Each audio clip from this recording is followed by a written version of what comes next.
Time for the hot sauce today. The temperatures outside are on the rise as we enjoy a little bit of the warmer side of things for a change. But warmer days might mean more allergies for some people and a greater risk of getting sick for runners, bikers, and anyone who's headed outside if they are prone to allergies. Today we are learning about ways to keep you and your young ones healthy and allergy-free as we head into the seasonal change. We have Dr. Steve and Lana joining us from Delaware Pediatrics right now. So Dr. Lana, people always want to know, is this going to be a bad allergy season, do you think?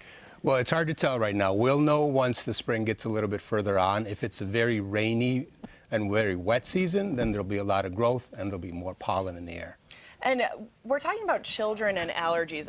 Is this something that's genetic, or are there certain kids that are more prone to developing Certainly, allergies? absolutely. There is a genetic predisposition so that if either parent or immediate family members have allergies, seasonal allergies, food allergies, asthma, eczema, atopy, all of those things are risk factors for having allergies. But we were talking before, you can develop allergies and then you can become tolerant to those things throughout your life, so it's kind of random. Allergies are tough because you can get them at any point in your life, and then over time you can develop a tolerance. And it's pretty easy to know, however, if you do have allergies, because the symptoms are fairly universal. You almost always have some kind of itchy, scratchy component.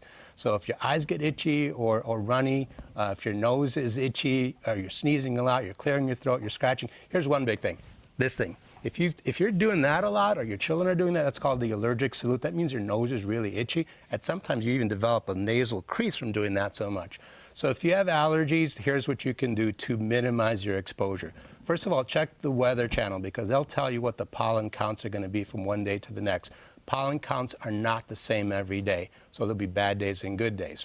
On any given day, the pollen counts will always be higher in the afternoon than they are in the morning. So if you're a runner, you want to go outside, get your run in the morning, because in the afternoon, you're going to be breathing in a lot more pollen. So that's a weather statistic that can actually impact your life. Absolutely. Okay. At the end of the day, before you go to bed, wash your hair, because over the course of the day, there's a lot of pollen that builds up in your hair, and then when you go to bed, all of it falls off on your pillow, and guess what? You're going to be breathing it all night long, so you're not going to have a real comfortable night if you've got all this pollen that's accumulated in your hair. So that's really important for children who are very allergic. And then a corollary to that is, of course, you want to wash those sheets and those pillowcases at least on a weekly basis during peak allergy season. Maybe use hypoallergenic covers on your mattress and on your sheets.